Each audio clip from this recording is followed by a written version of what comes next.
पहली चीज़ आप लोगों ने समझनी है कि इस टाइम जो है ना क्रिप्टो मार्केट के अंदर भी और तमाम फाइनेंशियल मार्केट्स के अंदर भी सबसे ज़्यादा फोकस जिसके ऊपर है ना वो है टैरिफ वॉर। वो टैरिफ वॉर जो डोनाल्ड ट्रंप ने स्टार्ट की थी। आप लोग जानते हैं कि डोनाल्ड ट्रंप इस टाइम पूरी दुनिया के अंदर जो है ना एक गुंडा बन के फिर रहा है। पहले इसने पूरी दुनिया को तड़ी लगाई, यानी कि बिल्कुल तमीज़ नहीं की कि कौन जो कंट्री है वो मेरा दोस्त है, कौन सी कंट्री है जो हमारी दुश्मन है। सबको एक साथ एक लाइन में खड़ा करके जो है ना समझ ले कि इसने डंडा देना स्टार्ट कर दिया। और उसके बाद देखा गया कि लोगों ने शुरू में जो है बड़ा शोर मचाया। जो कंट्रीज़ थी जैसे कि आप देखो कनाडा हो गया, मैक्सिको हो गया, यूरोपियन यूनियन हो गया, इन सब कंट्रीज़ ने बड़ा शोर मचाया कि डोनाल्ड ट्रंप जो कर रहे हैं वो ठीक नहीं कर रहे और हम भी जवाब देंगे। बढ़ चढ़ के जो है यहाँ पे मुख्तलिफ इजलास हुए दुनिया के अंदर। बट एट द एंड हमने क्या देखा कि डोनाल्ड ट्रंप वाकई ही में इस सारे मामले के अंदर एक गुंडा बन के सामने आया।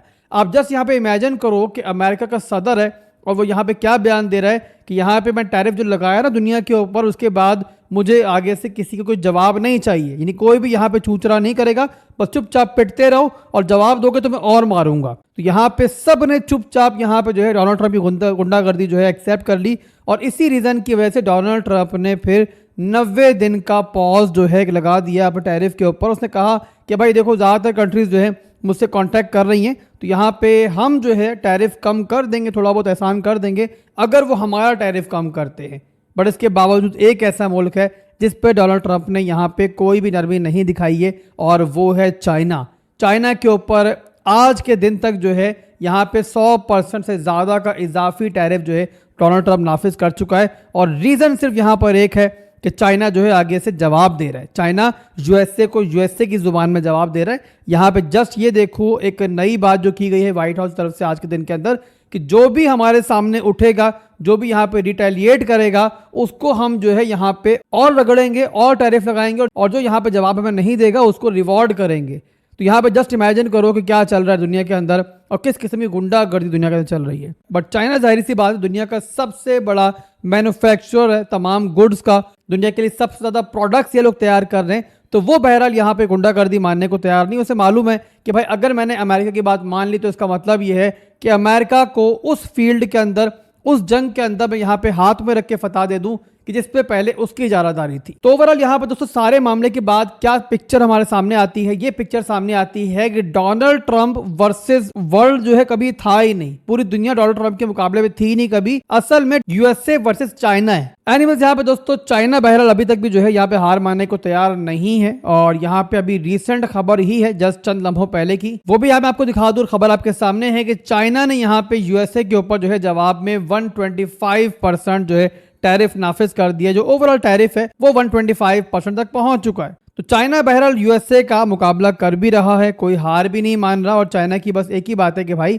अगर आपने यहाँ पे टैरिफ के ऊपर कोई निगोशिएशन करनी है तो इज्जत के दायरे में रख करें और यहाँ पे गुंडागर्दी ना दिखाएं। और अभी के लिए यहाँ पे दोनों में से कोई भी झुकने को तैयार नहीं है। तो यहाँ पे हमें दिख रहा है कि यहाँ पे जो टेंशन है टैरिफ वॉर की वो यहाँ पे खत्म नहीं हुई जैसा लोग सोच रहे हैं कि भाई यहाँ पे पॉज लग चुका है 90 डेज का बाकी कंट्रीज के ऊपर, तो मामला जो है बेटर हो जाएगा। बेटर तो हुआ है थोड़ा बहुत, बट यहाँ पे एक्चुअल कहानी मैंने पहले ही बताया कि पूरी दुनिया के खिलाफ ट्रंप की थी नहीं, असल वॉर ट्रंप की थी चाइना के खिलाफ। तो जब तक चाइना के खिलाफ यहाँ पे वॉर खत्म नहीं होती तब तक आप ये एक्सपेक्ट नहीं कर सकते कि पूरी तरीके से टेंशन खत्म हो जाएगी, पूरी तरीके से तलवार जो लटक रही है तमाम फाइनेंशियल मार्केट्स के ऊपर, स्टॉक्स के ऊपर, क्रिप्टो मार्केट के ऊपर, वो खत्म हो जाएगी। सुकून तभी आएगा जिस टाइम ये दोनों बड़े प्लेयर डोनाल्ड ट्रंप और ये जो चाइना का सदर है ना, ये बैठे एक टेबल के ऊपर और कोई यहाँ पे निगोशिएशन करे और किसी डील पर पहुंचे। तो ये बेसिक चीज आपको समझने की जरूरत है। तो यहाँ पे जो भी आपको इस टाइम रिकवरी दिख रही है ना, आप इसे ये मत समझो कि भाई मार्केट जो है दोबारा पूरी तरीके से बुलिश हो गई है। हाँ ये जरूर है कि भाई देखो ओल्ड कॉइन्स के अंदर भी रिकवरी हुई है, बिटकॉइन के अंदर भी रिकवरी हुई है, बट यहाँ पे अभी तक के लिए भी ऐसा नहीं हुआ कि पूरे का पूरा टेक्निकल स्ट्रक्चर जो है वो दोबारा बुलिश हो गया हो। तो ये है करंट फंडामेंटल सूरत हाल मार्केट की जो आपको समझ में आई होगी। और उसको देखते हुए हमें क्या समझ में आ रही है कि यहाँ पे जो भी इस टाइम थोड़ी बहुत ग्रीनरी मार्केट में हमें दिख रही है, थोड़ा बहुत यहाँ पे मार्केट पंप होता हुआ दिख रहा है, यहाँ पे शायद हमें ये ग्रीनरी जो है कुछ दिन और देखने को मिल जाए, बट उसके बाद दोबारा मार्केट यहाँ पे रिजेक्शन ले सकती है खतरा मार्केट के ऊपर स्टिल मौजूद है और तब तक मौजूद है जब तक ये चाइना और अमेरिका का आपस में कोई फैसला ना हो जाए। फैसला हो जाएगा, दोनों टेबल पे बैठ जाएंगे तो फिर जाहिर सी बात है बल्ले बल्ले मिड टर्म के अंदर हम खुद एक्सपेक्ट कर रहे हैं। मैंने काफी बार आपको समझाया है कि हमें यहाँ पर शॉर्ट टर्म के अंदर तो बहरहाल लेवल टू लेवल ट्रेडिंग का तो ख्याल रखना है। स्ट्रक्चर नीचे की तरफ है, फंडामेंटल्स अच्छे नहीं है, बट मिड टर्म के अंदर आहिस्ता आहिस्ता ना सिर्फ कि टैरिफ वॉर खत्म होगी, जाहिर है किसी के हक में नहीं है, ना तो चाइना के हक में है ना ही अमेरिका के हक में है कि ये टैरिफ वॉर जो है आगे लंबी चले। ये मामला इंशाल्लाह बेटर होंगे और इसके अलावा और बहुत सारी पॉजिटिव चीजें बैकग्राउंड में चल रही है। जैसे कि आप देखो,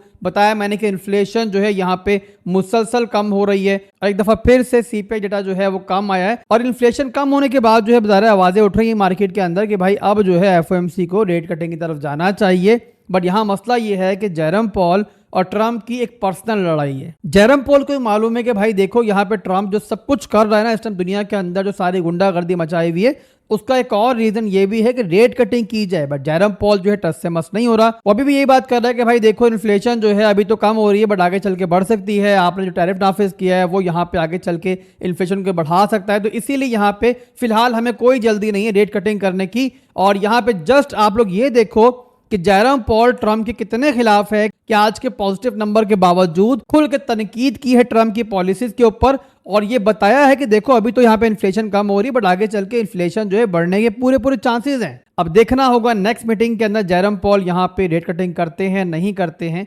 और यहाँ पे रेजिस्ट तो फिलहाल वो कर रहे हैं ज़ाहिर है सारे के सारे मामले को लेकर, बट मुझे लगता है कि बहुत देर तक वो रेजिस्ट नहीं कर पाएंगे। अगली मीटिंग में ना सही तो कम से कम उससे अगली मीटिंग के अंदर जो है रेट कटिंग जो है देखने को मिल सकती है। और जिस टाइम रेट कटिंग हो जाती है तो फिर आप लोग जो है ना बेसिक चीज समझ लो कि चाहे ये टैरिफ वॉर जो है कंप्लीटली खत्म ना हो बट यहाँ पे रेट कटिंग की वजह से लिक्विडिटी जो है मार्केट में आने की पूरे पूरे चांसेस बन जाएंगे और उसके बाद जाहिर है यूएस से पैसा प्रिंट कर पाएगा और यहाँ से बैंक से पैसा जो है लोगों के पास आएगा, उससे मार्केट में लिक्विडिटी आएगी। तो इसीलिए यहाँ मामला को जो लग रहा है कि इंशाल्लाह जो है ना जल्दी कमिंग मंथ्स के अंदर बेहतर भी होंगे। तो आसान अल्फाज में फिलहाल भी टैरिफ वॉर को लेकर जो है ना पेन खत्म नहीं हुआ है मार्केट के अंदर और शॉर्ट टर्म के अंदर बहरहाल हमें कमिंग डेज में मजीद भी नेगेटिव इफेक्ट जो है मार्केट पर दिख सकते हैं।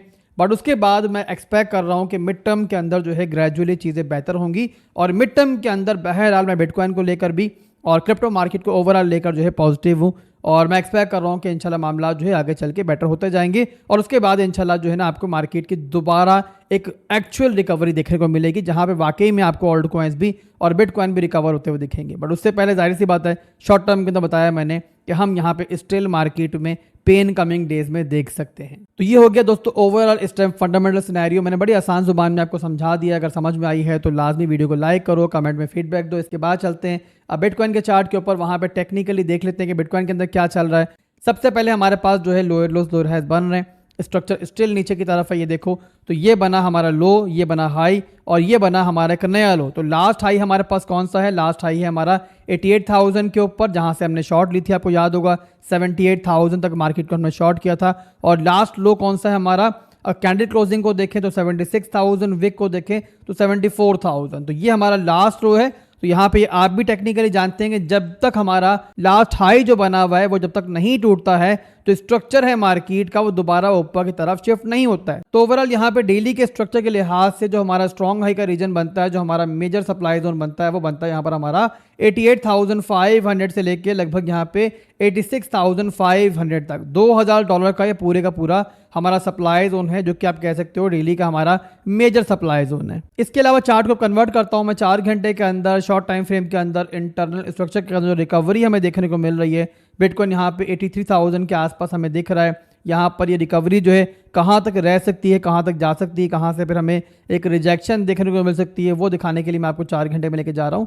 तो 4 टाइम फ्रेम का चार्ट मैंने ओपन कर लिया है। अब यहाँ पे जो रिकवरी आपको देखने को मिल रही है, फंडामेंटल रीजन तो ऑलरेडी आपको बता चुका हूँ कि मैं इन्फ्लेशन जो है कम हुई है, नंबर अच्छा आया है। इसके अलावा उससे पहले डोनाल्ड ट्रंप ने 90 डेज का एक पॉज लगाया है टैरिफ के ऊपर बाकी पूरी दुनिया के लिए सिवाय चाइना के, तो उसका इफेक्ट मार्केट में बहरहाल दिख रहा है। इसके अलावा ज़ाहिर मार्केट ओवर सोल्ड जोन के अंदर थी, बहुत ज़्यादा मार्केट जो है क्रैश कर चुकी थी, काफ़ी लेट शॉर्टर्स भी मार्केट में एंटर हुए हुए थे, तो मार्केट उनको भी इस टाइम पनिश कर रही है। तो इसीलिए आपको एक रिलीफ रैली, एक यहाँ पे रिकवरी जो है मार्केट के अंदर दिख रही है। इसके अलावा टेक्निकली बात करें तो यहाँ पर जो हमारा ये वाला हाई था ना, ये यहाँ ब्रेक हुआ है और इसके बाद 4 घंटे के अंदर हमें ये मिला एक हायर हाई ये एक हायर लो मिला, इसके बाद बिटकॉइन अब एक नया हाई बनाने की ट्राई कर। इसके अलावा काफी दिनों से मैं आप लोगों को यहाँ पर मौजूद एक सीएमई गैप भी दिखा रहा था और आपको याद होगा मैंने कहा था कि सूनर और लेटर ये सीएमई गैप जो है मार्केट फिल्ड आउट करने आएगी। तो यही रीजन है जिसकी वजह से बिटकॉइन हमें फिलहाल जो है रिकवरी करते हुए दिख रहा है। बट ये रिकवरी जो है इसको लेकर फिलहाल जो है बहुत ज्यादा आप लोग ओवर कॉन्फिडेंट मत हो जाना। और यहाँ पे रिकवरी मेरे हिसाब से जो है ना बहुत देर तक शायद नहीं चलेगी और हमें यहाँ पे दोबारा भी एक रिजेक्शन मिलने के चांसेस मौजूद हैं। रिजेक्शन कहाँ से हो सकती है? तो ये दो लेवल्स हैं जो हमारे रिजेक्शन एरियाज हैं टेक्निकली फिलहाल इस चार्ट के लिहाज से। और इनवैलिडेशन जो होगा इस पूरे सिनेरियो का वो ये होगा कि बिटकॉइन जो है डेली की क्लोजिंग जो है वो इस लेवल के ऊपर कर ले। अगर 89,000 के लेवल पे डेली क्लोजिंग हो जाती है तो इसका मतलब ये होगा कि बिटकॉइन का जो पूरे का पूरा स्ट्रक्चर है वो दोबारा अपसाइड की तरफ शिफ्ट हो चुका है। और जाहिर है वो तभी होगा जब यहाँ पर हमारे पास कोई अच्छी खबर आ जाए ऐसी कि भाई चाइना और अमेरिका को टैरिफ वॉर को लेकर कॉम्प्रोमाइज हो गया है, या फिर एफओएमसी मीटिंग के अंदर कोई ऐसा फैसला हो गया कि रेट कटिंग करनी है भाई। तो ऐसा फैसला आएगा तो जाहिर सी बात है फंडामेंटली मार्केट ड्रिवन होगी और ये तमाम लेवल जो है आपको टूटते हुए दिखेंगे। बट जब तक ऐसा नहीं होता शॉर्ट टर्म के अंदर मैं बहरहाल एक्सपेक्ट कर रहा हूँ कि या तो इसी लेवल से या बिटकॉइन अगर ऊपर जाता है तो इस लेवल से हमें रिजेक्शन लेता हुआ दिख सकता है। तो अभी के लिए दोस्तों बस इतना ही था। फिलहाल के लिए वीडियो क्लोज करेंगे, फिर मिलेंगे इंशाल्लाह बहुत जल्द। दुआओं में याद रखिएगा। अल्लाह हाफिज।